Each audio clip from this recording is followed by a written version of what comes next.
Let's get into this conversation now. Various points of data have revealed that more South Africans are stressed out by the state of the finances, with debt often the #1 anxiety trigger. Fintech Paymenow says fintech industry often enablers of easy credits have a role to play in safeguarding consumers' mental health. And for more on this, I am now joined by PayMeNow CEO, that's Bryan Habana. Thank you so much for joining us, Bryan. Now, October is Mental Health Month. Talk us through how much of a factor finances are to South Africans' mental health, and what responsibilities companies such as yourself have in actually protecting consumers. I think it was great to be chatting with you today. So I think in South Africa, trends around financial stress are really prevalent.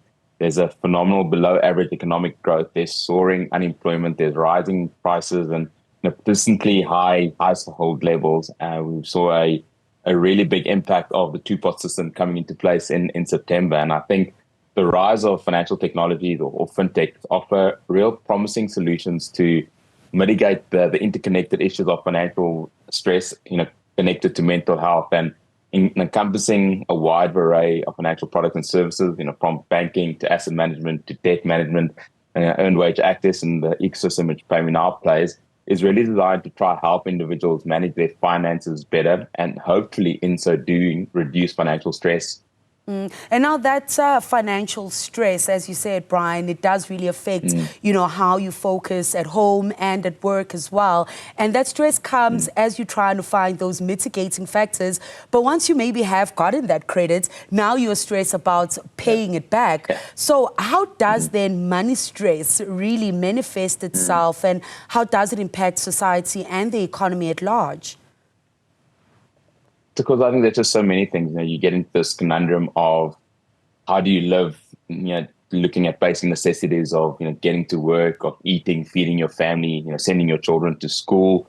And, in an environment like South Africa, where we do have, close to a 40% unemployment rate, it's that stress of making sure you can get to work. But as you get into debt, you don't understand how to sort of try climb yourself out of it. And where fintechs play a really important role is trying to firstly embrace the benefits of financial technologies or opportunities to let people reduce their financial stress components. And then from a mental well-being perspective, I think it's really essential to recognize that the challenges that they pose are real, and employers are becoming more prone to looking at various financial solutions, and particularly fintech solutions, that can potentially take their staff out of that financial stress that they're literally burdened with every day. And from a PayMeNow perspective, we've seen a significant impact of allowing people to get access to a small part of their earned yet unpaid wages that avoids them going to very exorbitant predatory lending environments that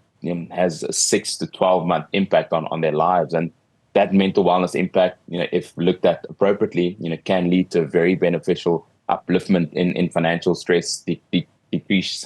Now, Bryan, though, taking up even, such alternatives that would be better off than just going directly for credits, it also has some, financial implications, especially when it comes to managing those costs. Do you find that South African consumers are taking up financial literacy a lot more to really understand the kind of products they are getting themselves into, and how to manage the implications then of either taking on their debts or tapping into their salaries? So from a PayMeNow perspective, we were really advanced in looking at taking earned wage access as an ecosystem and incorporating financial literacy content and gamifying and incentivizing that content to not just give people access to, their earned yet unpaid salary, but take them on a financial wellness journey, learning about basic financial principles, getting them understanding their credit score, getting them doing a budget. We've even included some financial literacy content recently around the two-pot system and the impact that could have on employees, getting access to a big pot of money, but understanding there's potential tax on it. SARS is going to particularly take a portion if you haven't, paid your tax over the last couple of years. But I think for us, it was really important when we started our PayMeNow to really take people on a financial wellness journey, use that core offering that is earned wage access, but hopefully in upskilling, getting people doing financial education content, allowing them to understand their own personal financial environment a lot better, and in so doing, get them making better decisions to go from a debt cycle to a savings mindset. Absolutely. Well, those conversations around the dinner table, a lot important when it comes to those financial conversations. Before I let you go, Bryan, PayMeNow looking to launch a Sharia-compliant financial product soon. Talk to us about that. So as PayMeNow at Koza, we've been really proud of the journey we've gone on. We've got just under 500,000 employees across sub-Saharan Africa that have now got access to the platform. But as our growth continues, we've got audacious goals of trying to get to 1 million users on the platform over the next 3 to 5 years, which means that we have to look at geographic expansion.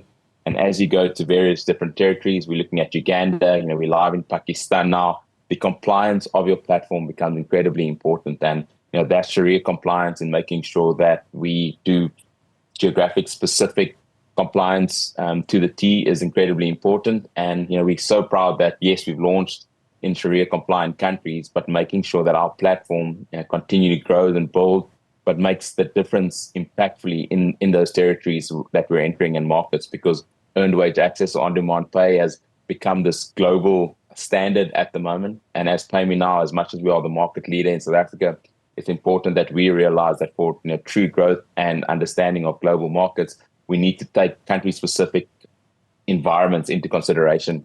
Well, Bryan, thank you so much for making time to talk to us this afternoon. We'll certainly be following up on you on those developments as you expand to the rest of the continent as well. Of course, Bryan Habana, the Chief Executive Officer at PayMeNow.